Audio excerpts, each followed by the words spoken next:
Good.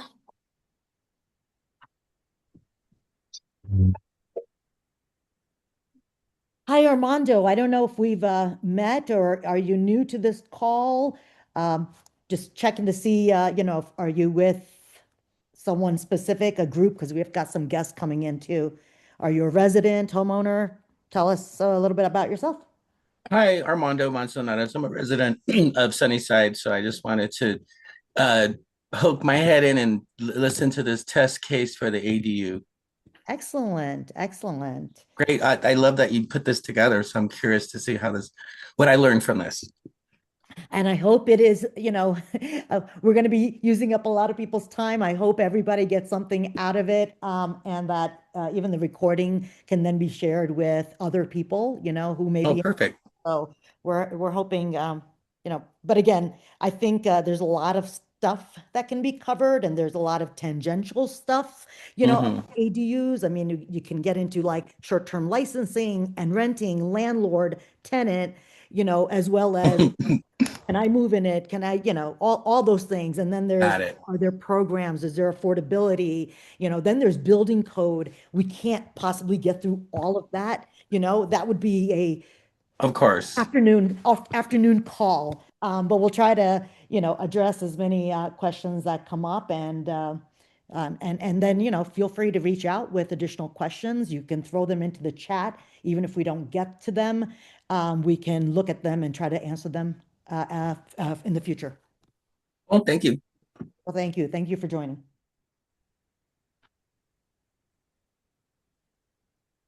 And Michael, Abe's joining as well, right?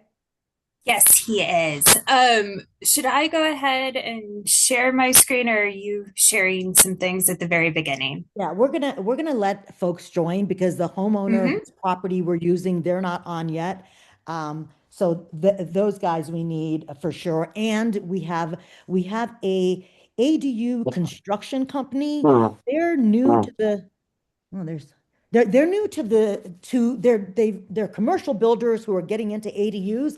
And so they've been going around and talking to all of the RNOs and asking them to, listening in, and they're curious about what kind of questions and things people are interested in or just problems, whatever. They're kind of on a listening and a speaking tour about their company, and the owner actually lives in Sunnyside as well. So they reached out a couple of months ago, and it just kind of happened that an ADU construction company plus a resident who wants to ask about ADUs are happening together. So that's gonna be the goal, and we won't go into too many other updates because I don't think we'll even have time for them. But so just waiting for the other players who need to be here to join.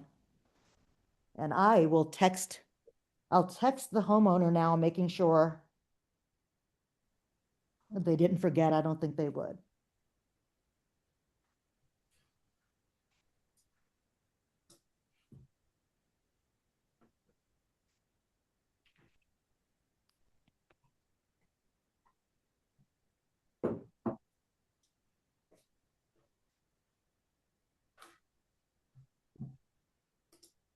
Oh, there's Matthew.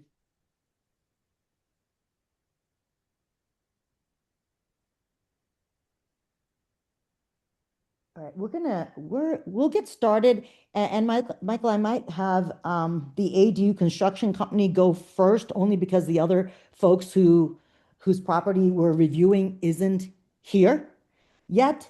And I do want to, in the interest of time, start the call. Thank you, everyone, for joining. Yes. This is the February Sunnyside Land Use monthly meeting. Our focus is going to be on ADUs today. We've got a homeowner who's going to join. Am I seeing them? Okay, Lexi's there. Oh, there's a bunch of people. There they are. I just didn't see you guys. All right, it looks like everybody is actually here that needs to be here. So I want to just do a quick introduction of the guests, and then we'll talk about kind of how we're running this meeting and why. So I'm going to start. Aaron and Adam, they're the homeowners with the Sunnyside property, and they approached land use a few months ago saying, we need some help. And we thought, you know, if they're not the only ones, that we could kind of do it like this way with the recording and folks on the phone, on the line who can answer questions and then share that with the community for other people's benefit. So Aaron and Adam, if you want to give a quick 2 minute, you know, where you guys are and why we're doing this, that'd be great. Sure. Hey, so we were interested in adding an ADU on our property and ran into some confusion as the zoning laws were changed and ADUs were permitted in Denver, and the builder that we were contracted with had cited that as a reason why the cost had doubled for the ADU, and then it got really confusing. I thought that this was supposed to make it easier. And then there's some zoning questions about the Vallejo property, it being a duplex. So we're just trying to get some clarity on the process. And I guess that's it. Do you have anything? I mean, first of all, let me just say that we're grateful for the opportunity Oh, yeah. to ask these questions and get some clarity in what seems to be a bunch of gray areas. We first began this process. Huh? 2 minutes. Yeah, we first began this process like 3 years ago, and this began in a different neighborhood on a different property, which happened to be in Montclair, which was going to be a garage conversion. And that was going to be kind of the test situation when these ADUs really started, when the talk started happening in Denver. And then once we saw how that went, we were going to, begin the next project in Sunnyside. And we never fulfilled or not fulfilled, we never completed the project in Montclair with the garage conversion due to all the challenges, roadblocks, costs, lack of clarity, zoning, builder challenges, architect challenges on what should have been a very easy project. So we're here to try to ask some questions and explain more than just these 2 minutes of how this situation has got us here. Thank you. And also so for everybody's benefit, Aaron and Adam sent questions to me, and I shared them with the CPD staff, and I also shared it with the ADU construction company that's on here, just so that they could, you know, help answer some of those and be able to provide as much information as we can. And there still may be areas that may be outside of both of those groups of people, their ability to answer, but we'll do the best we can on that. I'm just going to do a quick intro, and then we're going to move into the presentation here. So Michaela is with CPD, and I'm going to let you tell everyone your role and what you're doing here today. Yeah, I'll go ahead and get started. I believe Abe is on the call. Abe, are you there? I am here. Yeah. Perfect. Great. So I'm Michaela Fernhaber. I am the residential plan review supervisor within community planning and development. And that means I oversee the team that is responsible for the building and zoning permit review of anything on a 1 and 2 family property. So that could be a new house, a duplex, it could be a shed, it could be a pool, or an ADU, as long as that ADU is associated with a single family dwelling or a duplex. And my previous background is I'm an architect, so my presentation today will be a little bit of just my current role as the supervisor, but also how I would navigate and teach you how to use kind of the zoning code if you're a new user. We plan to focus our discussion today on the zoning analysis of ADUs, and like the questions we've received, we will follow up directly with the homeowners on those with some of the more specific answers too. So, and Abe. Hi, I'm Abe Barge. I am also with Community Planning and Development. I'm on the kind of side of the shop that's now called Planning and Policy, which is basically long range planning, kind of looking to the future. So we're the part of the department that does like neighborhood plans. We also do what I help lead, which is like regulatory updates. So updating the zoning code. So some of the things that have happened with ADUs recently, like first we went through a process to get all the kind of rules right about how they can be placed on lots and heights and things like that. And then more recently, we went through the process of allowing them citywide.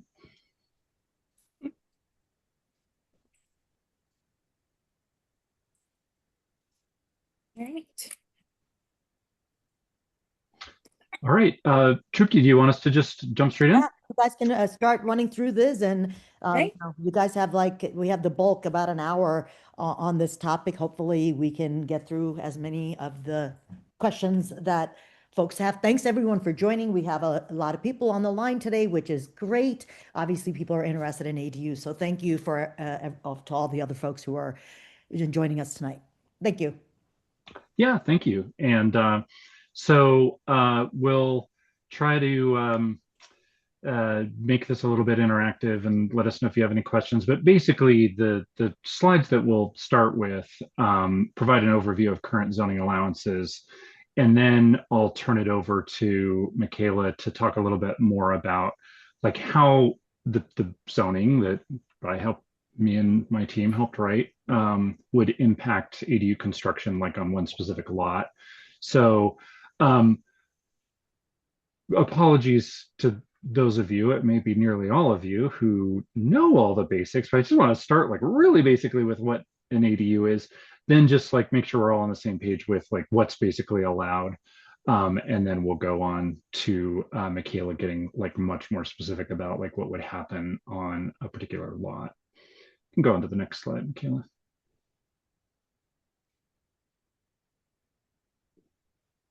Great. So here's the a promised basic info. What's an ADU? Self-contained smaller living spaces that are an extension of existing property.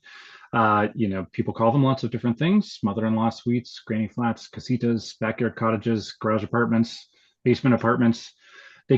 All those things can be permitted as ADUs. Sometimes things that you would describe as those things aren't permitted as ADUs. There was like some other path, but we'll basically talk about the things that are permitted as ADUs. And then also just note that although we tend to talk mostly about detached ADUs like the casitas or backyard cottages, ADUs can also be attached, which means they're like in the house, or like that would be the basement apartment, or like in these diagrams, could be in an attic, could be in an addition on the back. If it's like literally attached to the house, it's an attached ADU. You can go on to the next slide. So just like why ADUs, they can provide additional housing options. We certainly hear that they can sometimes help property owners and families stay in the neighborhood by providing housing for children and grandparents. Like a lot of people don't rent them out. They're just like for family members. Or if they are renting them out, it might be a way to get additional income, which could be a way to stay in the neighborhood and like age in place. Like just heard a lot of stories about people building ADUs and moving into them and then renting the primary house in their later years as a way of like staying in the neighborhood where they have connections and it's a place that they love to live. And I just want to be clear that like ADUs are not the solution to all housing issues, basically. It's just one tool. We're really looking at every avenue within planning to address housing, and ADUs are just one way to potentially provide more housing and additional options. Can go on to the next slide. And now just go through like basically what the zoning looks like now. So in 2024, like this was the really big deal. I was very excited. We allowed ADUs in all zone districts that allow residential. So the map on the left is the before we did that map. And you may remember that there were zonings. Actually, your councilperson, Councilman Sandoval, led several legislative rezonings to expand the areas where ADUs were allowed. So that green area was like gradually expanding. And then in 2024, we just went all in, and they're allowed citywide. The places that you see that are not filled in with green, they're mostly places where residential isn't allowed at all, like industrial zone districts. But if you live in a neighborhood, ADUs are allowed. You can go on to the next slide. So what types of ADUs are allowed? ADUs accessory to a detached house, which is mostly what people talk about, can be either attached like a basement unit or detached like a carriage house. ADUs can be accessory to a duplex, row house, or townhouse. When they are, it's only the detached kind that's allowed, the separate kind. And Michaela can fill in some details about that, but that's partly to help align what the building code rules are with what the zoning code rules are, because oftentimes it's very hard to add additional units into a duplex or a row house without triggering a lot of building code requirements that are very high cost. ADUs are not allowed as accessory to a unit in an apartment or a condo building, basically. Not surprising. Not sure how that would even work. And then, of course, they all need zoning permits, and then in particular with detached ADUs, there'd be some other permits that are relevant. So in this diagram, like that on the right, that might not be the best diagram of a duplex because it looks so much like a house, but you see two little stairways there. That's like indicating that that building is a duplex, and you will see some duplexes that look like that out in Denver's neighborhoods, including Sunnyside. And then it's got an ADU, a detached ADU in the back that actually is one ADU for each of the primary units. So there's two ADUs in that orange structure in that one building, and that's the kind of thing that is allowed. You can go to the next slide. All right, so they're allowed everywhere. They're allowed with single family houses, both attached and detached, also duplexes, row houses. But then, like, what are the rules when you're actually going to build one? So this actually, these rules were put in place a little bit earlier than 2024 as part of a project that I also worked on called ADUs in Denver. We just looked at like, what was it going to take for the ADUs to really fit into a variety of environments? And we were mostly talking about detached ADUs. The end result of that is that in more urban neighborhoods, there's more flexibility for ADU locations, like more limited setbacks, looser rules about height. And then kind of in the middle, in urban edge neighborhoods, these are like terms we use in the zoning code. There's kind of a balance of flexibility and a little bit more, a little bit greater setbacks and sometimes a little bit more limitation on height. And then finally, in suburban locations, have the greatest limitations. So you see in those diagrams, like an urban ADU on the top, where we're looking at it from the alley view, like can be 2 stories. It's like really close to the alley there. At 2 stories or what we call 1.5 stories with fairly limited setbacks. And then that suburban ADU, it's just 1 story. If it was 2 stories, it would have to be set back from the rear lot line, even more than that. So we just had a lot of conversations about what it was going to take basically for people to feel comfortable with ADUs, and it led to these rules that are in place now. I think that all of Sunnyside is going to be in the urban context, so that's what we'll focus on. You can move forward. So just looking a little bit more closely at those rules in urban neighborhoods. So a detached ADU must be in the rear of the lot. There's like a 5-foot setback from the alley that actually only applies when there's a garage door that's facing the alley. It could actually be right on the alley if there wasn't.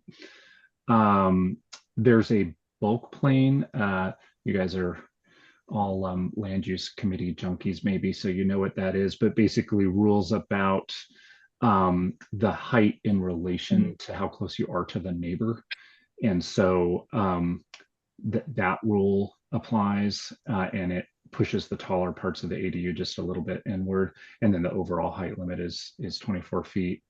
In suburban, you know, there's versions of all of those same rules. There's just, oh, sorry, it's an urban edge zone district that we're seeing it, right? So a one-story ADU would have to be set 5 feet in where there was no alley, and actually the setback, like for a two-story ADU, would have to be 10 feet in that circumstance. And then the bulk plane is a little bit more restrictive. You can go on to the next slide.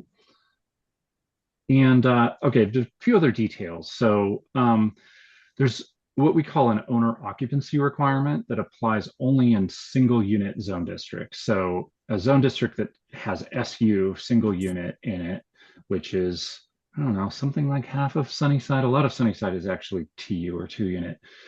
But where it's a single unit zone district, the owner must live in the property at the time that the ADU is permitted. And it's a little confusing, and these rules have changed most recently in 2024 to say that it's only at the time of permit, which aligns with state law.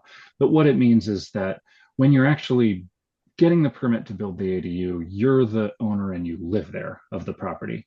But what happens after that, the zoning doesn't cover. So you build the ADU, you move across the street to live with your significant other at their house, you rent the main house and the ADU on your property, that's all okay. And then short-term rentals, if you have a lot of questions about this, we could get into it a little bit more in the question and answer, but they basically operate under their own rules, but they are allowed in ADUs.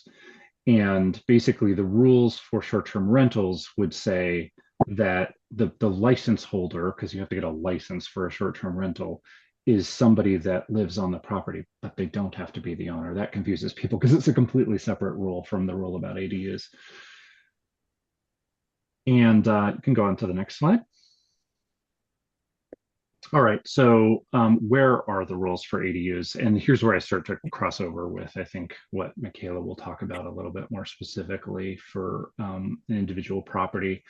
But for attached ADUs, the ones that are in the house, like a lot of the most important rules are really the rules for the house itself. So I know you can't read that table that's on the left of the slide there, but that's the table that are the main rules about where you can put a house on a lot in an urban district, and like how tall it can be and what the bulk plane is and things like that. So basically, like if you were building an addition to the house to put an ADU in it, the addition would just follow the rules for the house, essentially.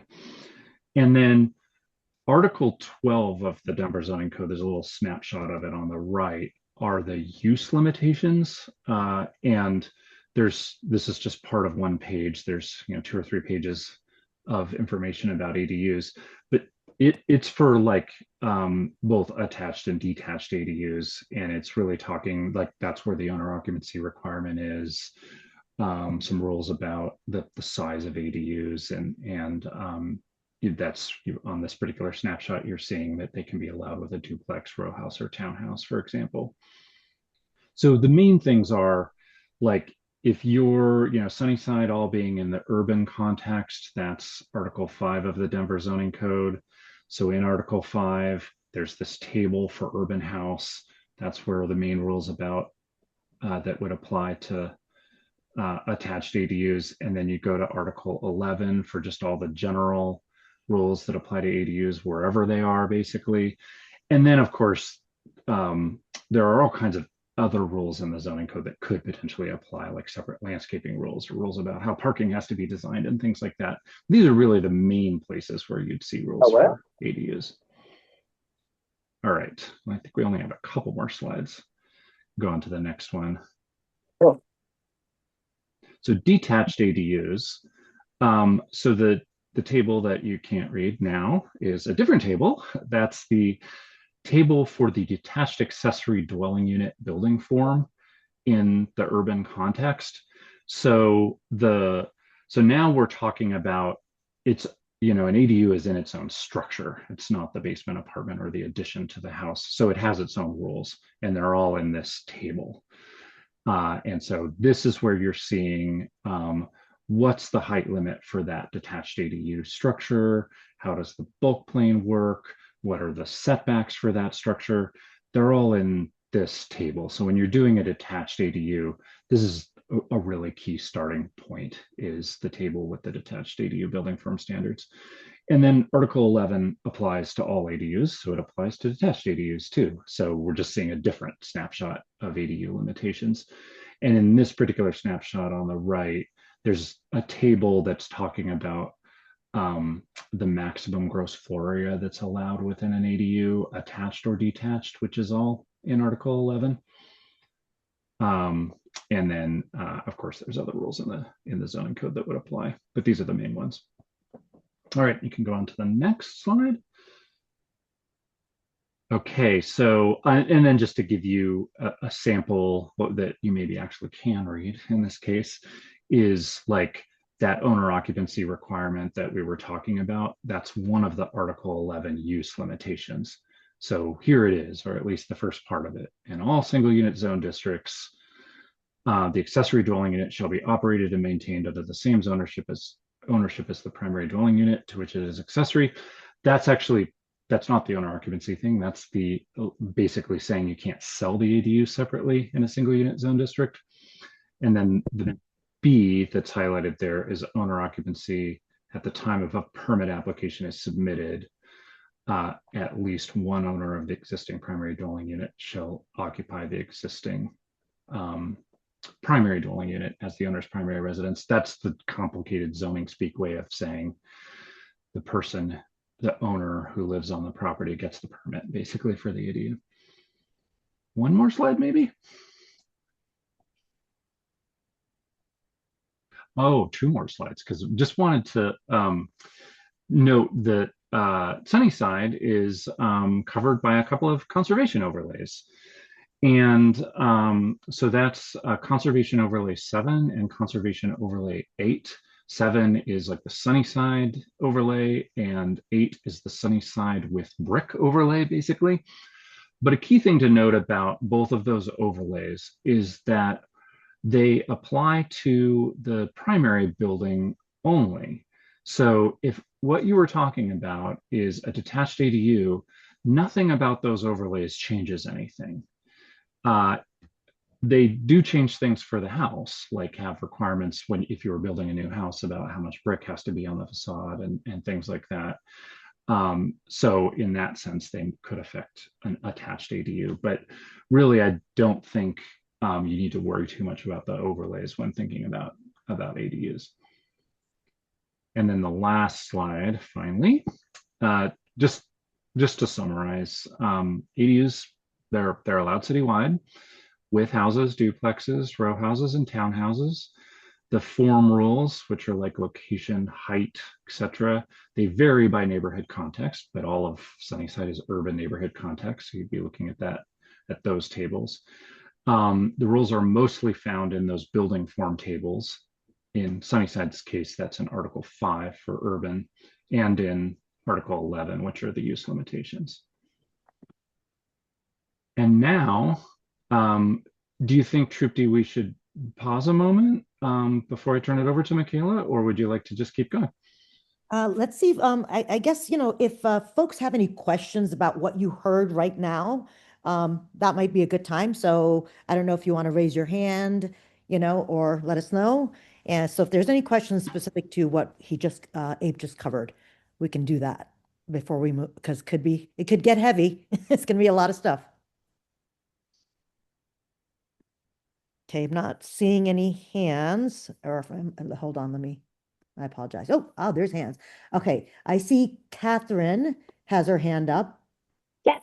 Go ahead, Catherine. So I don't know what's coming next, so I apologize for that. But quick question, two things I want to know, whether it's coming later, how you start the process, and then how you find out what your home is zoned for.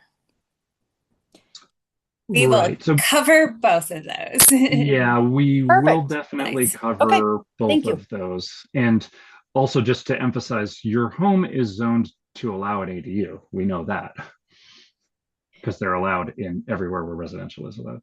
So I threw a couple links on chat. So one is just the zoning code, like when he's talking about Article 1, 11, 5.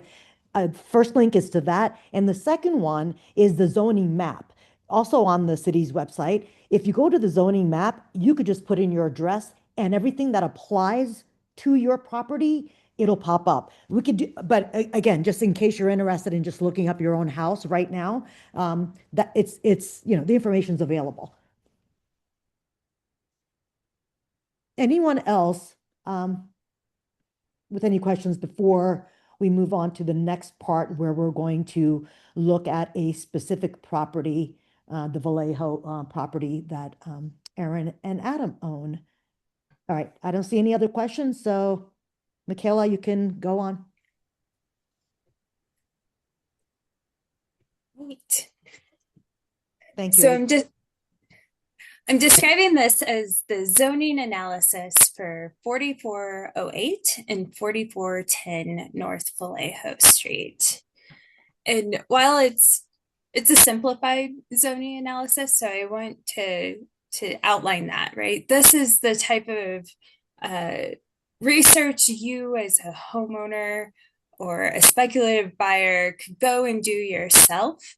But most of the time, we highly recommend that you hire an architect or a designer that has experience with designing and permitting ADUs or houses in Denver, because they're familiar with the submittal requirements. They know how to draw the permit documents and ultimately demonstrate compliance with all of these really technical zoning requirements. And then following that, there's also like building requirements and sewer use and drainage requirements. So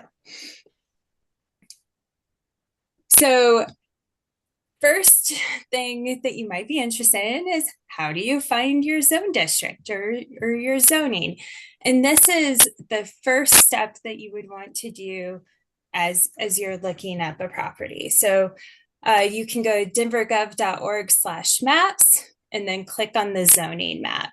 And if you haven't ever explored this site, it's pretty fun. There's, and maybe that's just coming from a zoning nerd and like having a lot of data at my fingertips. But this website has a lot of different maps for different topics. So while this is about zoning, this is also where you can go and learn a lot of other things about the city. And you'd click on that zoning map and type in your address, and it would get you exactly what your zone district is. This next item is actually it's called a property search, and it's hosted by our assessor's office. So this would also tell you what your appraised value is, what your taxes are, if you need to pay your taxes. But there's also a lot of other great information on this website called denvergov.org/property that provides useful information. And so it can tell you your zone district here, but it often won't have the overlays. And this Sunnyside project does have an overlay. So that's one thing to be aware of. It'll also tell you what your legal description is. So your legal description identifies exactly what the boundary of your ownership parcel is. So parcel is often is different than actually what we do our zoning analysis off of, which is a really important distinction here. Parcel is what you typically own and what you're taxed on.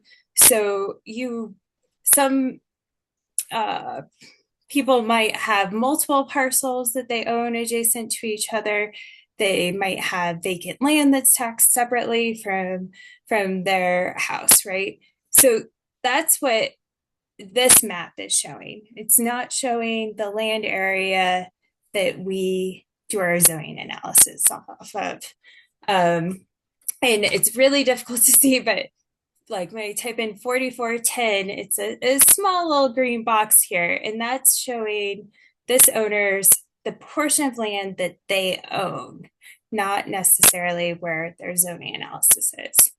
And then and next key thing why I'm showing this site is often to navigate the zoning code and understand like what your setbacks are or some of your requirements, you need to know what your width of your zone lot is. And this is a way to get you those numbers prior to going and hiring and getting a survey. Ultimately, new buildings need a survey. But this is helpful for just initial analysis. So you can click, if you scroll down on that website on denvergov.org/property, there's a parcel map button. And if you click on that and navigate to like the streets and where your house is, you can start to find some of the dimensions of the land that you own. And so this 021 is the same as the 4410 North Vallejo Street, and 4408 North Vallejo Street is 020. Why I'm showing this way is because when you own a duplex or even townhomes, typically your development rights are tied to your neighbor. It's a very important thing to understand. So here, the zoning analysis is actually based off of the whole land area that is occupied by that duplex. So it's 4408 and 4410 North Vallejo. I'm gonna go and just if you ever navigate this parcel map, the numbers are shown here. So this would be 125 feet. I added up this 41.11 and 28.91 to get an estimated lot width of 70 feet. But typically, if it shows just a 25 here, that is repeated. So.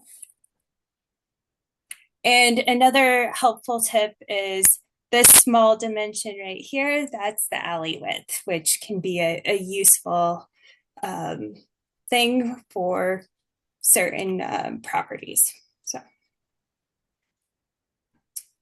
all right, so to look more closely at 4408 and 4410 North Vallejo, like I said, this is considered one zone lot. So in Denver, a zone lot is the buildable area that defines your zoning analysis.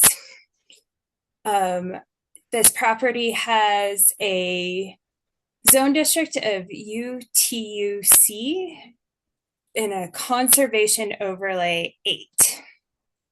The U stands for urban context. The TU stands for 2 unit. And then just looking at what exists on the ground, there's a duplex. So a duplex in the zone code is called a 2 unit dwelling use. I'm unsure if the garage is still here, but we can discuss what that would look like. So I was able to confirm that is the garage. And yeah, okay. So just right off the bat, and based off of like what we already learned from Abe, is when we have a 2 unit structure or a duplex, you're not allowed to do an ADU in that main structure. You can't do an attached ADU. An attached ADU would then turn into what we would call a multi-unit dwelling per the building code. And that would kick you into IBC, International Building Code regulations, which often kicks in a lot of more restrictive building code requirements, including sprinklers. And for those reasons, we chose not to allow ADUs in attached or in primary structures when there's a duplex. But each 4408 and 4410 are allowed ADU. So this garage could be converted into a detached ADU for 4408, and you could have a detached ADU here on 4410. Some important things to note when you have a duplex is like I said, your development rights are tied to your neighbor. We in the city will not review what maybe legal documentation or agreements you have as owning that duplex and with that neighbor. Like there might be shared agreements, but what you would need to know is for your property, you should be, your ADU, like 4410, would need to be on your piece of land that you physically own, unless there's some other agreement there.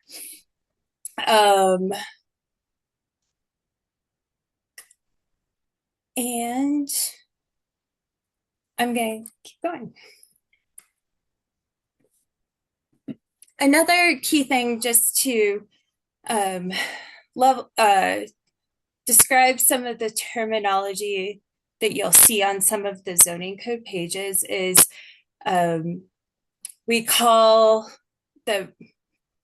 this a zone lot. So that's the land area that includes 4408 and 4410. These are called zone lot lines. And then this property line, parcel line that divides that duplex, that isn't something we really look at in the zoning code unless there's a specific requirement related to ownership. And then each zone lot line we designate. So designations are the line that abuts a named or numbered street would be a primary street or a side street zone lot line. This one only has one zone lot line that abuts a street, so that will be primary. It doesn't abut none of the zone lot lines abut another street, so these are side interiors. And then this is an alley back here, so we'll call it rear comma alley. I'll show you why that's important as we navigate through some of the zoning code pages.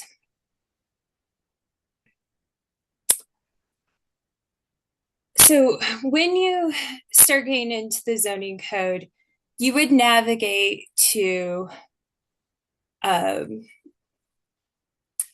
neighborhood context that your zone district starts with. So this, remember the zone district here was UTUC. So you would go to the urban neighborhood context. So that's the U, that first letter, and that is Article 5. And one of the most helpful tables in our zoning code that I always tell people to start with is there's this one, which I call the building form or district specific table. And it outlines each zone district and which building forms are allowed. I think what's really important to understand is Denver provides options for customers, right? We have what we call it's a form and use-based code. So building forms will outline how the structure looks, and it outlines the requirements related to the structure. But then within the structure, how you use it, that's called a use. So that would be like a single family house, or like a office space or retail space. And then there's whole different regulations that are just based off of the use. So what I'm walking through right here is called the building form standards that are going to regulate how the structure looks and how you can design it, and kind of the buildable area on your lot where that could be. So this was UTUC. So looking over, urban house, duplex, and tandem house are all building forms that are allowed. A building form gets initially assigned once, so it's really critical to understand what you want to build on your lot in the future, because selecting your building form determines your development rights. This is one of the most critical decisions you can make as a homeowner or as an architect working on a project. So, but keep in mind, each one of these building forms allows different things.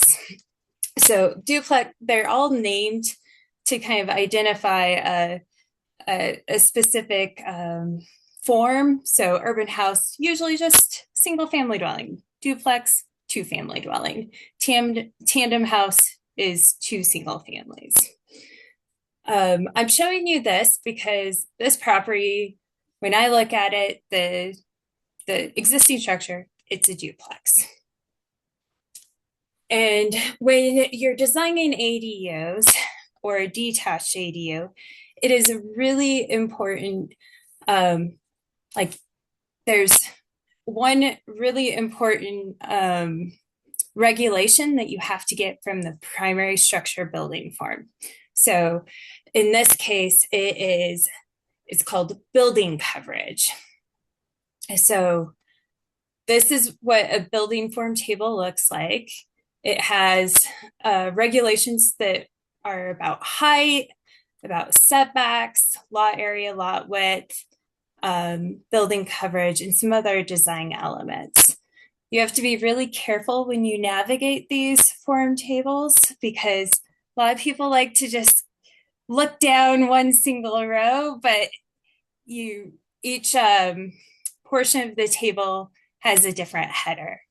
So here we have UTUC. Here's the regulations that just are about that duplex building form.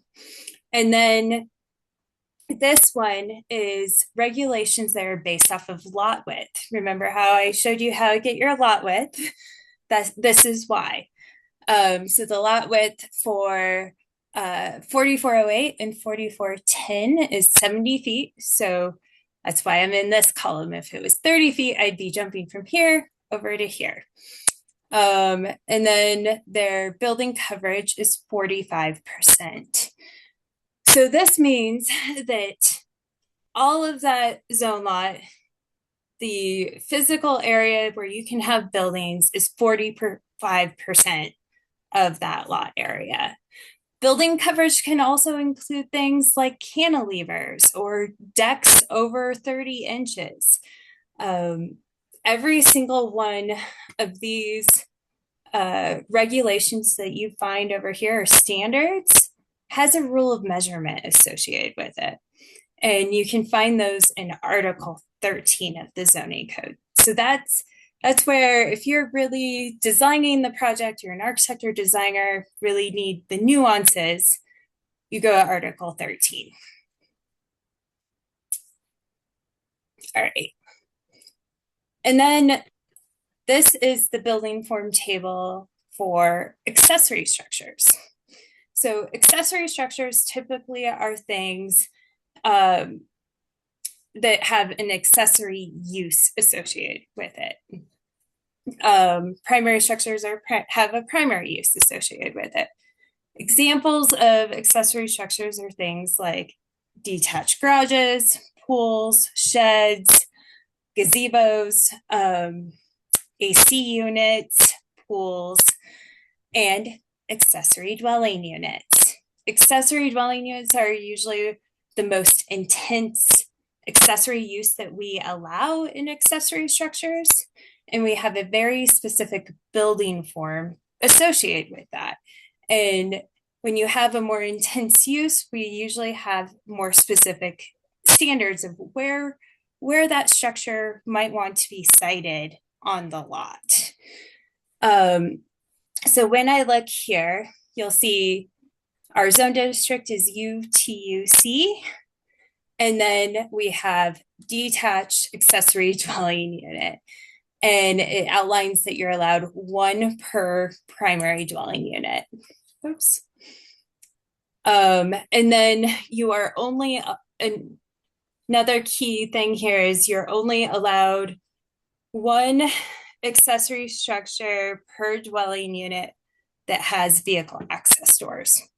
So you couldn't have a detached garage and then a separate detached ADU with a garage on your zone lot. I saw a question about AC unit. Yes, AC units are considered structures and have to follow our zoning code regulations. They typically follow this minor detached structure building form. So ACU unit adds to the lot coverage.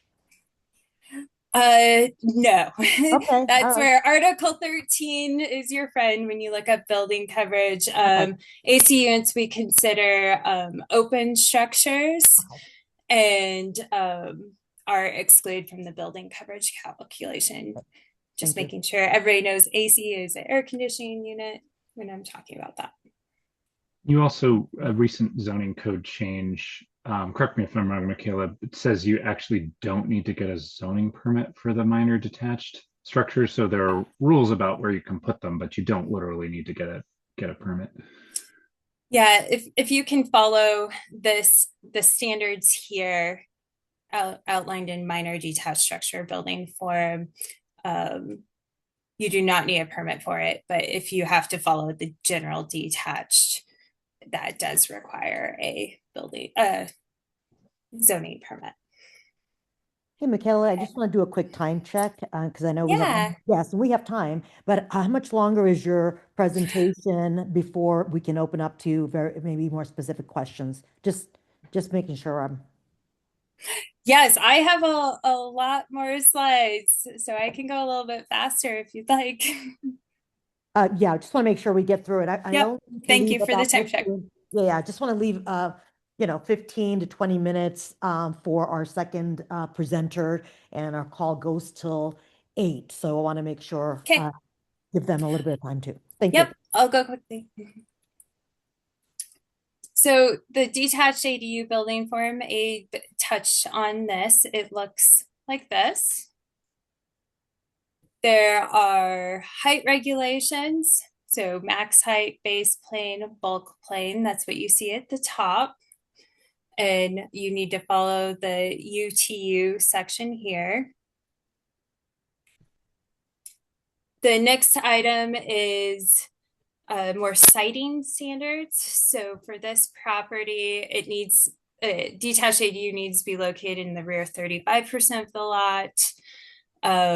It's a lot greater than 40 feet in width. So your side interior setbacks are 5 feet.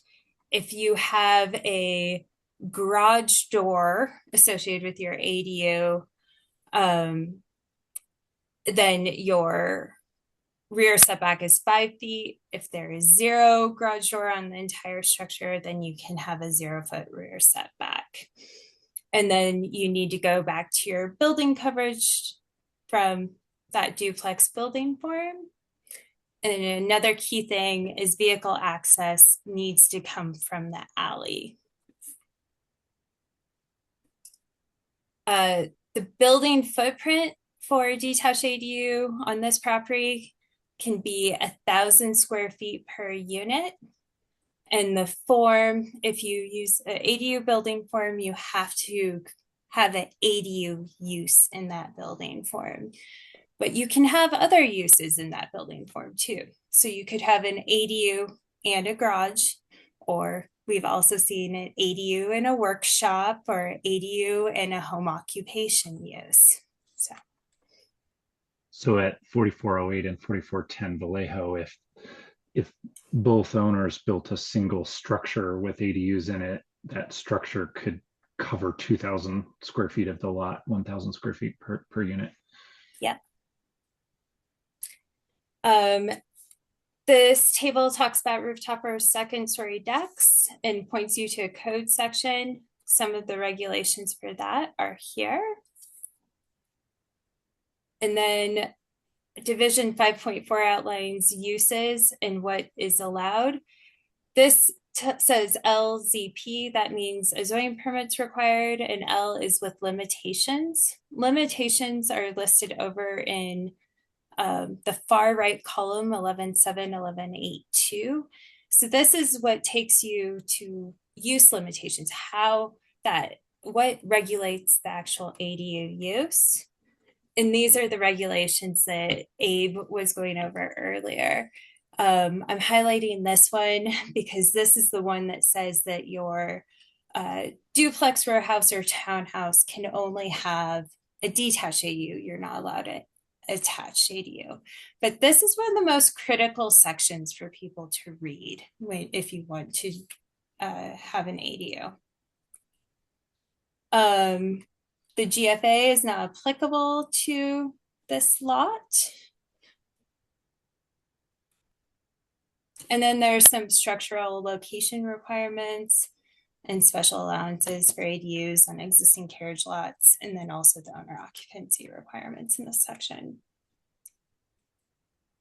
Residential permitting, I outlined this earlier. I oversee 1-2 family dwellings, and that includes accessory structures. And these are if they're only 3 stories max. If they're over 3 stories, it goes into IBC territory and is considered a commercial project in Denver.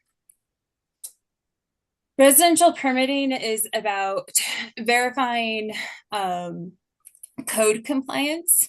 We're not here to design your project. We're here to check and make sure it complies with codes. So this is one of the outlines high level the review process. Before you submit, you really want to prepare your submittal, understand what you're going to do. Then next step is submitting the application. There's intake, plan review, permit issuance, construction inspections. Permits that are required are zoning, building, shoring, excavation, and construction, sewer use and drainage, and then a lot of trade permits. Typical time from submittal to permit is, I would aim, select residential if you ever look at average plan review times, and that's 210 days. A lot of ADUs fall under either of these categories, so I'd say it's anywhere from 78 days to 210 days, and that's customer and city time. Our plan reviews are each review cycle, so that's you submit, it comes to us, we review it, that's 10 business days, but we often come back and need clarification on items, and most projects go through 3 review cycles. So I'd anticipate that as you're going through permitting. And this is average plan review times. I have other slides which I think are helpful if people want to read them after the fact further on, but this is the most important one. Is when you're preparing your submittal, you want to hire professionals, consultants to prepare the submittal, conduct research, and prepare construction documents. And this slide provides a lot of resource websites for everybody. But at this point, I think it's important for us to stop our presentation, allow for a few questions, and let the other presenters present.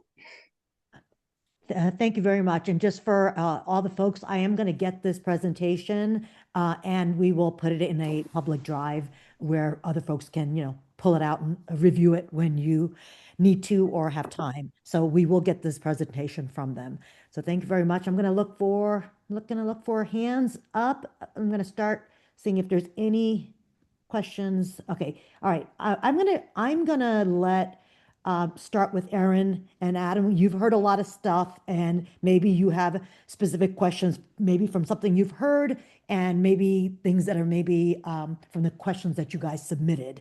They will follow up with your Q&A, but just from the presentation, feel free to ask whatever question that will be helpful to you guys. A question's about accessing the ADU. So it's in the example property, it's my property. You said the back, I think 35% of the property. And if there's no garage access, it can be, 0 feet from the alley. Does the ADU or any ADU in Denver need to be accessed from the front of the property, from the street side? Or can they, if there's an alley, can they be accessed from the alley solely? Yeah, so the code requires if there is an alley, it has to be accessed from the alley. For vehicles, anyway. For vehicles. Right. There are a few exceptions. And that would be if there is a prevalence of street access. So I believe, don't quote me on this exactly, I think it's 60% or 65% of the zone lots on a block have to have street access for you to also establish street access. But another important distinction is if an ADU can't have its own separate driveway from the primary dwelling unit if from the street. So they'd Erin, have to share. Were you asking specifically about access as in the door that a person, uses to enter their Sorry. home? Was that your question? Yeah. Was access to Yeah, the I mean, any access. Right. I suppose you There's- could take a car, but also like a walking pathway. Is that required? Are you required to The have zoning says nothing about it. Interesting. So there's no specific reason why you couldn't, have the access be along the side of the house and then into the back or straight from the alley only. There may be some cases where the fire department is going to say something about access not coming from the alley, I guess, for their crews. That's what they care about, not about how the residents are accessing it. Right. Yeah. Interesting. Okay. That is interesting. Yeah. I know I had one burning question, and it was specifically about the duplex. And you guys had mentioned, it's looked at, it's one lot. So you look at the entire lot and its measurements when you're determining what can be built. And you also said, you're kind of tied to your neighbor because there may be some other, but in a situation like this, let's say if Aaron and Adam build what they want to build, does it then the next person says, I want to build one too, they come after the fact, will some of the percentages be used up by Aaron and Adam that could impact the other person's ability to then build? Can you just maybe touch on that a little bit just for other folks to understand? Yeah, absolutely. So, like I said, your development rights are tied to your neighbor, and the first person that comes in might eat up all of that building coverage that's allowed for the whole lot. And so that's where it's really important to understand where your zone lot is, also understand if there's any specific agreements that tie you to your neighbor that the city wouldn't be aware of. But yes, first come, first serve for building coverage. Right. That's I live in a important. duplex, and the party wall agreement, I think it's called, that I inherited, basically says like, you have to agree with your neighbor about how it's going to be used. It doesn't say how you have to agree, but so but that's not something that's enforced by the city. Yeah. Any other questions, especially from Aaron and Adam? You know, you guys had a lot of questions that you had, provided, and we do have the time, and they're here. If there's any off of your list that you'd like answered right now, we have a few more minutes. Here's kind of one of the questions I've been struggling with a little bit is that it seems that there aren't very many builders, if any, that actually factually have experience navigating this process. Sure, a builder can build, there's custom builders all over the place, there's fancy builders, there's all sorts of stuff, but it doesn't seem like anybody really has any experience. When you reach out to folks, they say what they can do and that they have a built-in architect, or they'll send it to, you know, a different architect, and everybody will try to navigate this process.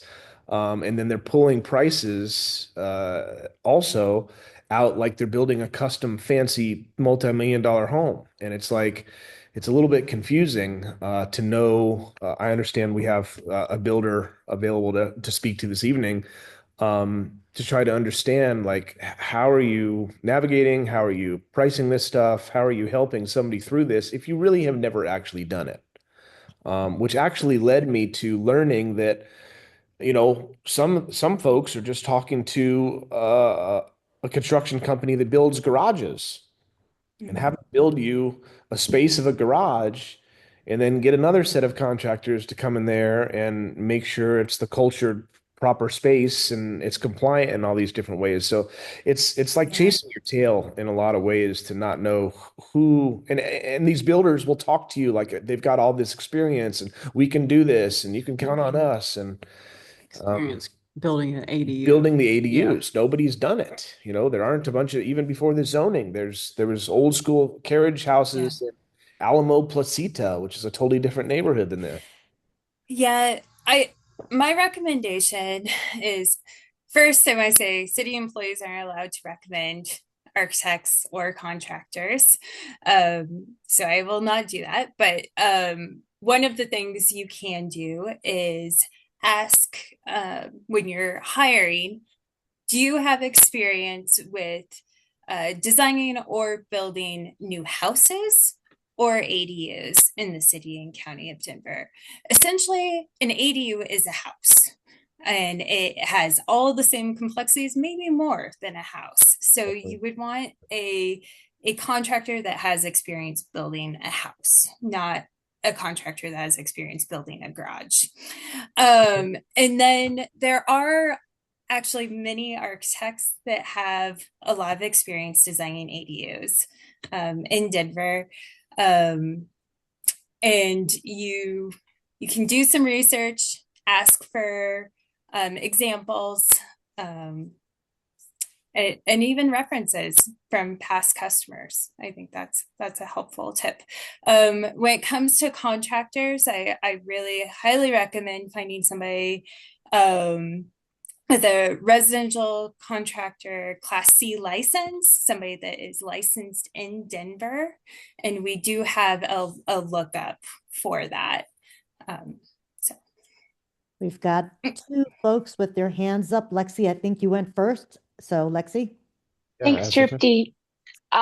Is there a way on the city's permit website to search for like ADU permits and then see who has filed them as the contractor to see maybe how many, I don't know. That might be a good way to figure that out. Yes. So there are ways. denvergov.org/e-permits, and all permit applications, permits are public record. So you can actually do a CORA request or search for this on your own, and do like a keyword search for ADU and find some of that information if you want. Okay, thanks so much. That's a great idea, Lexi. Jacob, I see your hand up. Hey, this is a great presentation. Looking to build my own ADU, maybe. Question.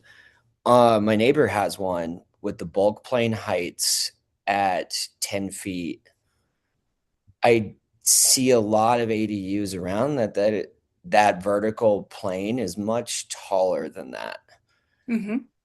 Um, my question, I guess, is, I mean, sure, taking a tape measure out, but how are people getting to, say, 14 feet or 12 feet with that vertical plane? The easiest way for you to achieve that is by moving your ADU further from the side property line. Oh, okay. That's 10 feet from the property line. Then you can. Right. So it goes up 10 feet and then a 1-to-1 up to max height. So the further in from the property line, the further you can have a straight vertical plane up. Okay. And stay within that box. Yeah. Okay. And there are some specific dormer exceptions for height. Yeah, I think I've seen those. They're in Article 13. You'd want to read through that really, really clearly and make sure it complies. So. Okay. Right. So just looking at the form standards for detached accessory dwelling unit, like in a UTUC, like we were looking at for the Vallejo lot, on that lot with the bulk plane starting height is 10 feet, but that's taken at the side property line. And we already know that there was a 5-foot setback from there. So even at the first place that you could build an ADU, it's 15 feet because it's going up 1 foot for every foot it comes in from the property line. Okay, that's making more sense. So that's why you're seeing that, I think. And eaves or roof overhangs to a certain extent can pierce that bulk plane, which also helps. Okay, thank you. All right, I see Aaron and Adam have a couple more questions in the chat, so I'll just read them. Aaron asked, water tap, electric, can the ADU tap into existing and main property infrastructure, or does it have to have its own? That's the first question. I don't know, Abe or Michaela, whether this is something you guys can answer, or do we need to talk to someone else? I think these are property specific. I'll speak in general terms. So water taps are through Denver Water. So you would want to reach out directly to Denver Water about any specific ADU questions and related to your property. When it comes to sewer and sewer, there is the ability to tap into existing infrastructure. There's usually specific agreements that need to be signed. This isn't my department. It's actually called our wastewater review. That's the sewer use and drainage permit. So I think it'd be best for another presenter to come and speak to that, or we could put you in contact with somebody. I do know that like Denver Water and our own wastewater people are looking for ways to like simplify these things. And so like one of the things I heard was that when Denver Water will allow you to share the water tap with the main house, that our wastewater department has started like waiving the fees. So in that case, you're in a relatively good situation because it's going to be cheaper to get the water from Denver Water, and then you're also not going to have a fee related to tapping into the sewer system either. All right, so there's more questions, Aaron. I think these are questions from the doc that you shared, correct? You know, because I can answer those really quickly. Oh, can you? Okay. If you want. Yeah. Sure. Did building codes update when the 2024 ADU zoning laws were passed. We've had a few building code updates. The most recent one went into effect in January of this year. It's called the 2025 Denver Building Code, where we've adopted 2024 I code. So that's the international building codes. So there are minimal changes within the building code that are more restrictive than they previously were under the last version of building codes. And in fact, our amendments, we did a lot of heard a lot of community input and a lot changed a few things to make building ADUs more similar to building homes. So one of the things that people often wanted to do was build the ADU as a homeowner and not hire a contractor. And we now allow that, but there are a lot of restrictions around that, which means like if you want to build the ADU as yourself, be the general contractor for it, you have to live in that ADU and you have to live in it for 5 years afterwards. So that's an important consideration if you're thinking of that piece. And then the other question is, does Denver require a letter of structural integrity and inspection from an engineer before they will release permits? And this is on existing structures like a garage conversion. And the answer is yes. And one of the key things that I would love for people to know is converting a detached garage to an ADU is a very complicated thing. A lot of people do not understand all the additional building code requirements or changes that are required to change a structure that wasn't intended for living to change to living space.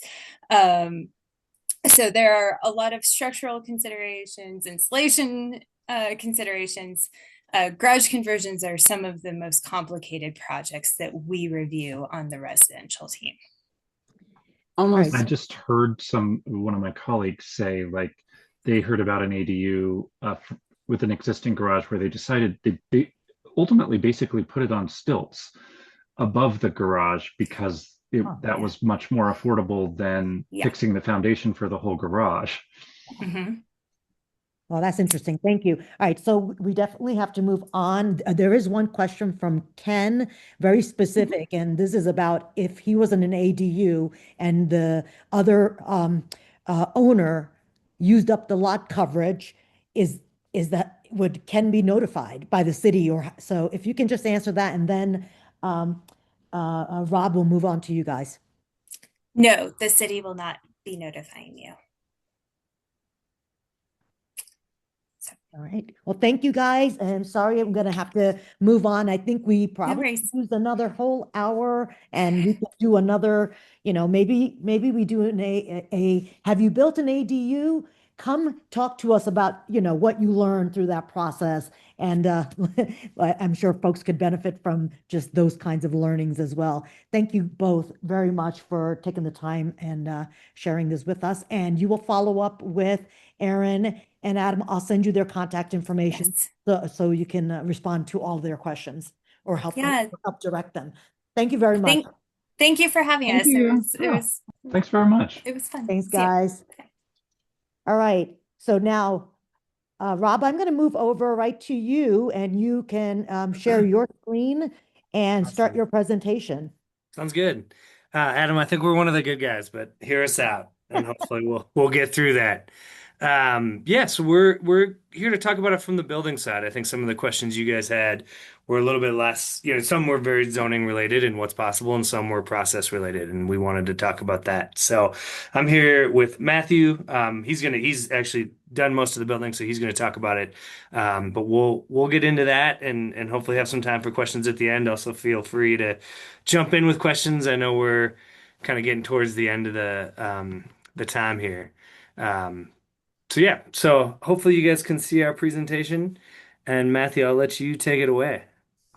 Thank you, Rob. So my name is Matthew Brin. I actually am a resident here in Sunnyside. I am the president of Denver Custom ADU. We are a new company. So we've not been building ADUs since the 80s, but we have been a commercial construction company since 1988 with Omni Building Corporation and MD Brin. So we've built churches, restaurants, automotive, repair shops, all sorts of complicated buildings. And we are very familiar with navigating through the city, the zoning, and all of the stuff it takes to get you towards an ADU. We also didn't want to just jump into ADUs. So we kind of started going around and asking all of the questions so we would kind of get some of these answers. And that's actually how we found our way here to Troopy and the Sunnyside RNO. And it just happened to coincide with this presentation that was about 2 months away when we first contacted Troopy. So hopefully we have some good information for you. And yeah, we're happy to answer any questions if time permits. Totally. Yep. And this presentation is a mix of what Matthew said. So we've been meeting with RNOs. We met with some of the other folks at CPD. We've met with realtors. We've met with finance folks. We didn't want to be kind of Aaron and Adam, what you guys had said. Like we didn't want to just say, hey, we can do this. We wanted to know what it was first. And so this is a little bit of what we found, and then a little bit of what we're bringing from the commercial side, which I think you'll see why that's important as we move on. Now just let me see. There we go. Right. So you guys have made the decision. You're going to build it. Maybe you've even done some of that work on the city site. What now? I think the basics, the things we want you to take from this, these 4 points, you got to treat this like an investment. Because it is one. I think you're probably looking at that dollar sign and understanding that it's less regulated. You guys saw that initial slide, right? It's there's more options, there's more you can do, but it's not a free for all. There's still a ton that goes into it. I think as Michaela was getting into, we cut her short, right? But she was going to go on for a long time about everything that goes into it and all the decisions. So it's not just because they opened up zoning, it doesn't mean you can slap one up on any property and kind of just roll with it. This next point, they are not all $400,000 and they don't all take that long. But what we really tell people, we've been telling people on the commercial side, this is the way we sort of frame business, is that's a number you should be comfortable with because it could get there. And we brought a sample budget. Matthew's going to go into some of that. That's one where if that number makes you balk, this could be a tough process. And there's definitely ways to stay under it. There's, and we'll cover all that, but we just wanted to throw it out there. And that's why we feel like you ought to treat it like an investment. This idea that it's this fixed to affordable housing and you can throw them up and get housing quick just isn't the case as it's borne out, as we've sort of talked across neighborhoods and talked to people. And so if it's going to be that much, treat it like that, right? And really think about what it means to invest in that way. And then we separated the work into 4 phases, design and permitting, site development. So that's a lot of utilities, foundation, some of the questions you guys had. I know Matthew's got answers on some of those, that Denver water that we can get into. Then the actual building, this is what you guys think of. A lot of people think of when they think of construction. That's the walls, the roofs, the finishes, everything you're thinking of. And then site improvement, we call that the gloss. Landscaping, fences, the path you guys mentioned, getting to the front of the property. So both from a budget and a timeline perspective, those 4 phases are important. The first step is just really ensuring you guys know anybody that's going to build an ADU ought to know what they want it for. Is it that extra space for your family? Is it paired with a garage? The number one thing that we get at everything is like, well, what's the impact on parking? Denverites care about parking, number one. And so are you able to build a garage with it? Are you going to host a caretaker? We had a great conversation with somebody from East Wash Park who talked about building one to bring in a caretaker for her parents who was living with her. Rental income, are you going to use it for short or long term? The CPD folks covered that. One that we've looked at, and Matt's got specific kind of experience with, is like medium term. Nurses, traveling nurses, musicians, at any of that. So there's, and if that's something you're interested in, there's brokers for those. But if that's something that somebody's considering, how might that change things? But it's a way to rent it, that's maybe convenient in the ways the other 2 aren't. And then, will that ever change? So maybe you just want space. You get 2 teenage sons and you want space for them to go watch TV and smell bad. But do you want a bedroom at some time? Will things change? Kind of keeping that in mind as you guys think about what you want it for, and as you kind of factor in design to all that. This picture didn't come in. So the history of ADUs, we sort of talked about it. They were previously very restrictive. And it was tough to get one. All the approvals had to go through city council. They're citywide now. It's a streamlined approval. There's no local process. That's really helped. I think that process that was laid out was much longer a couple of years ago. And then, they're actually trending in sort of more open, less restrictive. So there's going to be more options. We were talking with folks at CPD, and they're looking at what else can you put on the back of a property? Maybe it's a full second unit. And so I think I think one thing to remember is these are always changing. And Michaela had mentioned there was an update in January and things change, and it's tough to nail down exactly what the zoning is at any given time, but it seems to be moving towards opening up. And that's, from the conversations we've had, likely like a trend that's likely to continue. Matthew, I'm going to go to you. Go ahead. What's possible? I mean, mostly things are very site specific. There are some general factors to consider. Most of this was really covered at length by Abe and Michaela, so I don't think we have to get too much into this. But what you'll need, if you can flip me over, Rob, thank you, is you do need to have a design. You need to show property specific plans showing utility setbacks, drainage, energy code reviews, bulk plane review. These aren't things that you can get pick off a shelf. These things have to be designed to your actual property.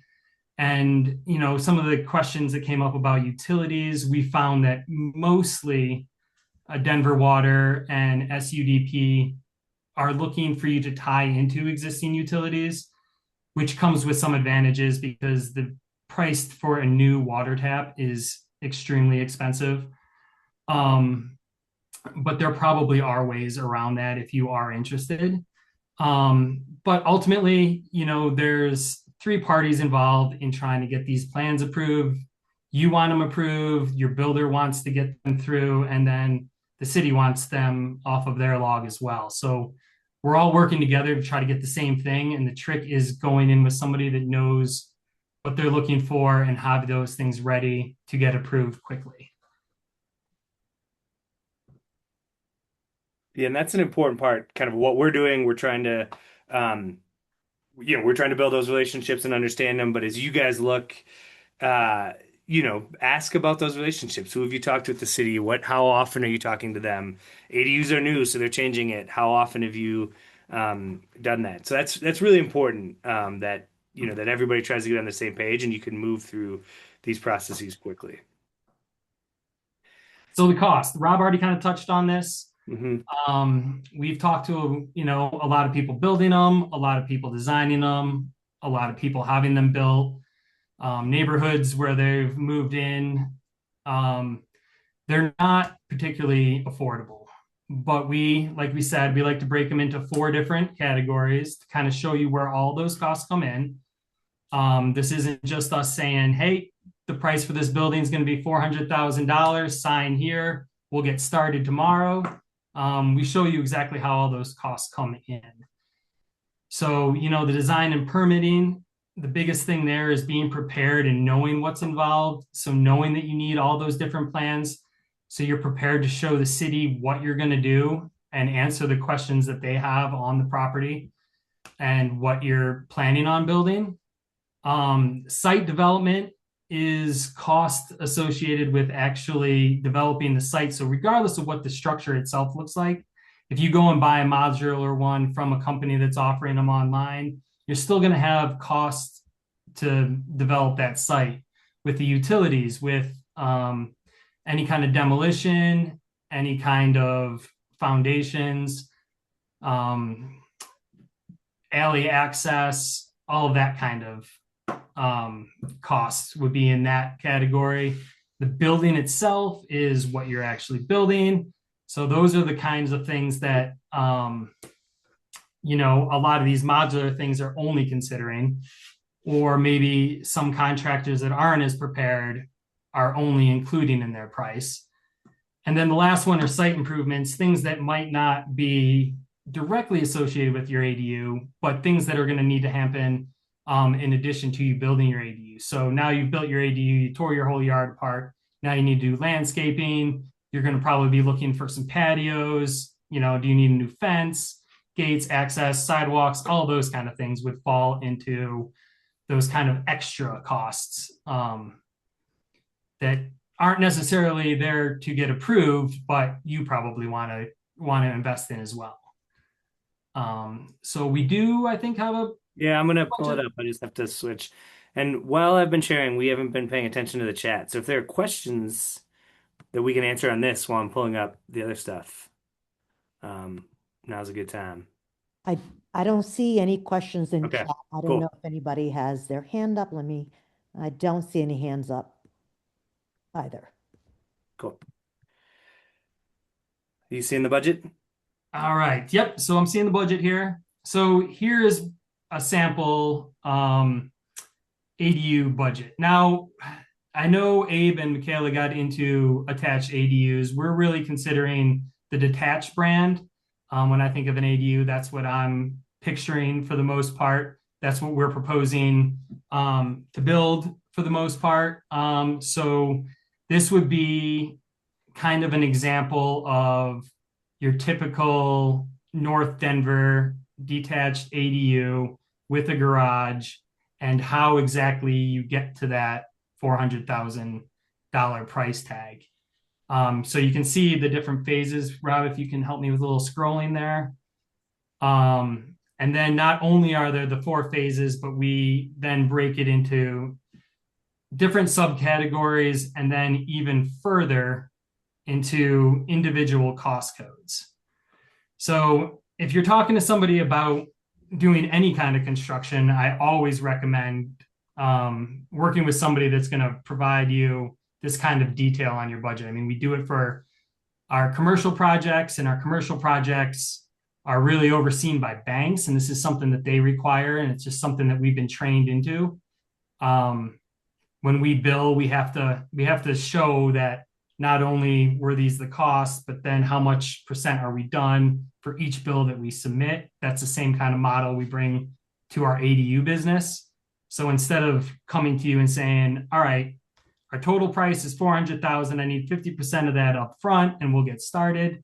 What we do is we start billing for what we've done for the month. So if we start right now on February 4th, you won't see a bill until March 1st, which is for all the work that we've actually completed in the month of February.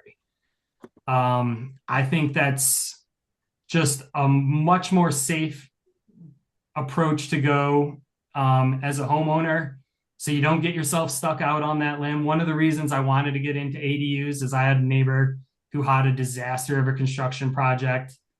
And I thought that, you know, if I could bring that model that I do every day at the commercial level to something residential, I think, you know, there'd be a lot more success. And I know there's other companies that are out there doing that.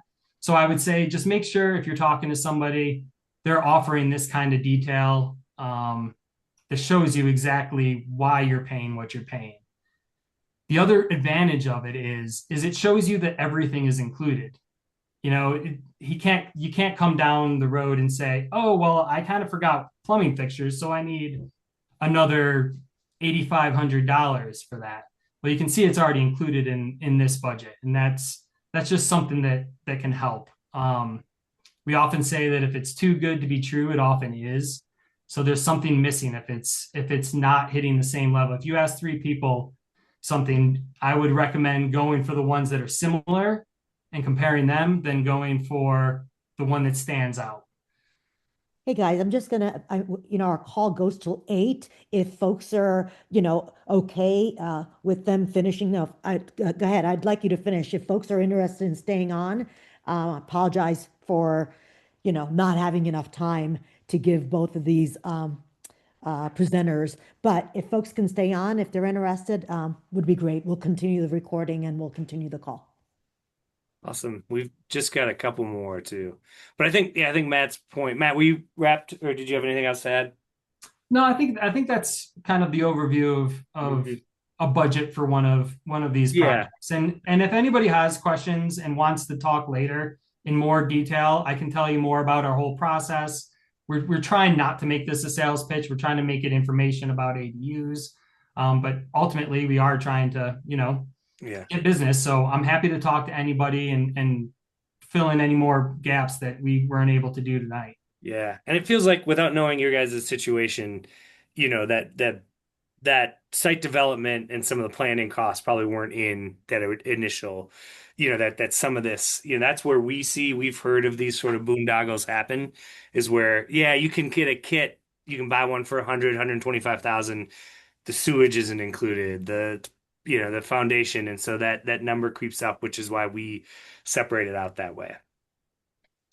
You guys have probably all factored this in, but how can you pay for it? This is something we've got some mortgage brokers that are buddies of ours, so we've really kind of gone in with them.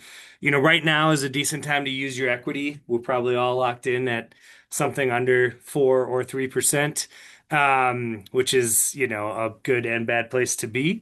But it's what we've seen is it's prevented some people from just moving to a bigger place. So an ADU is a way to use their equity to expand their space. Choose an institution with flexibility. Some of the bigger banks aren't going to be as familiar with ADUs because they're not, they're new. So they're just in general much more conservative. So a Chase Bank or a Wells Fargo is going to be more conservative. Our sort of go-to mortgage lender guy he's a huge credit union advocate. Go to a credit union, go to a local bank. They're going to know this. They're going to have heard conversations about ADUs, and they're just going to be a little bit more flexible. There's also, in talking to some realtors, there's ways that you can calculate revenue. The Airbnb has a calculator, so you can get a sense for what you'll be taking in. Do a Zillow search if you're going to long-term rent it and see that. There's just, you can really kind of get a pretty good sense of what your money in will be. And then don't forget insurance. Call your insurance agent. That's all on that. So next is the process. Yeah, go ahead. Yeah. So the other big question that everybody has after price is how long does it take? Abe and Michaela showed us some of the review times, but there's also design and permitting before you even get to the design work that happens before you can submit it for permitting has some time to it. And then the permitting itself. So we always say like design permitting, I think takes roughly 3 to 6 months. And that's kind of a dividing point too. So design and permitting isn't as obtrusive to your living style, right? So you can work through the design, you can get yourself a permit, and then you can start thinking about what you want to do, how you want to tackle your construction. If you saw the budget, which we don't anymore, but I actually have like a division right there that kind of separates those costs from 2 different contract prices. I always recommend doing it in 2 contract prices. Don't be locked in to build right after you go through design. Take some time to digest it if you need it. Use the time to get a second opinion from another builder. All of those things. But then when you do commit to the construction, that's another 4 to 5 month process. And that is a bit more disruptive to your lifestyle. It's the site development, the building, the site improvement, all those things kind of overlap a little bit, but they are noisy, they're messy, and they're in your life. So always keep that in mind. Next. And then, the biggest thing that we kind of set out asking questions to everybody, what their, what were their biggest concerns about ADUs, and what did they want to see most out of ADUs? So the biggest things that always came up in all of our conversations is parking. Rob mentioned that, so consider too, if you're going to invest in one of these ADUs, do you want to put a garage? Do you want to have, a parking space next to it? A big one is matching the character of the property and your neighborhood. I mean, you can buy, I've used the example because I actually had somebody call me about bringing in storage containers.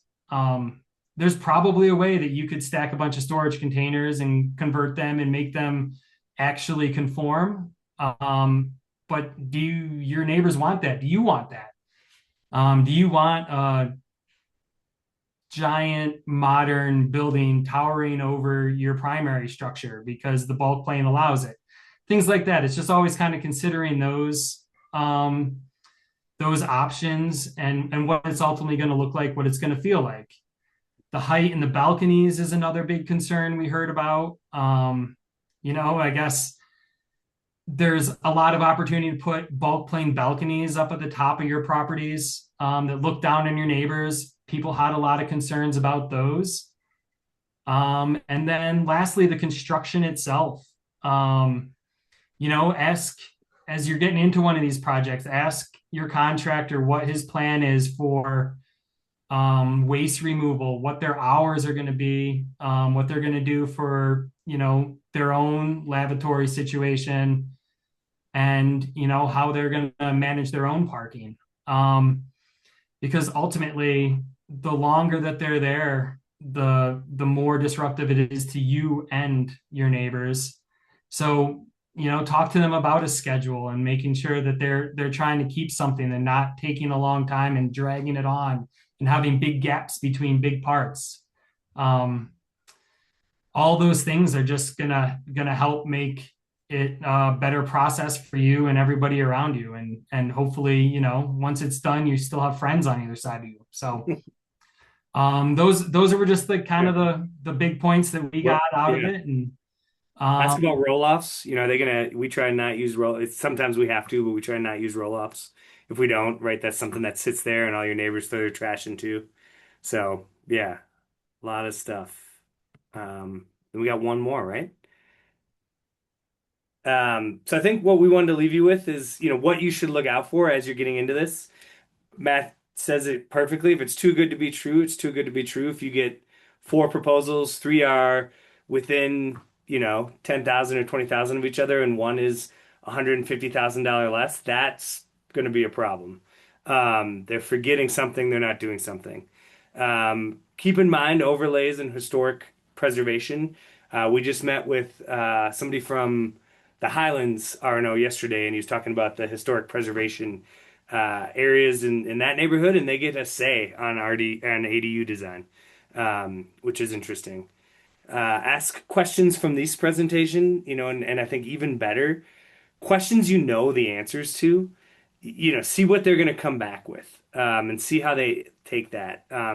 Use everything you learned tonight to start probing, and then if you guys feel like it, I know we're past time and coming up on some people's bedtimes, but you feel free to give it a try with us. If there's something you want to ask or test, but I think that covers it on our end. Matt, any parting bits of wisdom? Nope. And if we just don't have enough time tonight, I mean, I don't know if there's a way we can share our info, but I'm happy again to meet with anybody, ask questions or answer questions, and talk to them about maybe some of the more specifics of their potential projects. Yeah, please email the presentation to me. I'll take this and the other presentation and put them on our public drive and make it available for anyone to access later. So feel free to send that to me and I will make it shareable. Great. All right. I don't see any questions. Thank you very much for giving us, to all the folks on the line, for giving us 10 extra minutes.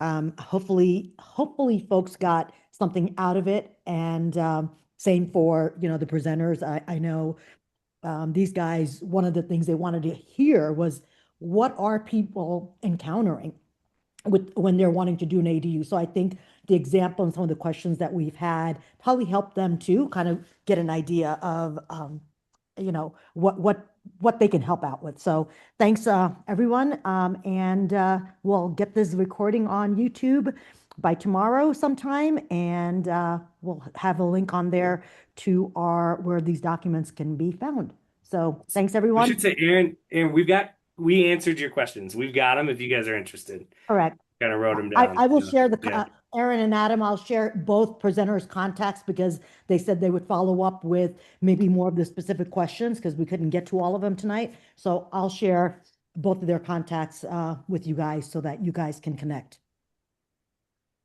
Thank you. Ooh, I think you're on mute, but thank you, everyone. Thank Have you. a great Thank you so much, everybody. Take care. Thank you. Bye.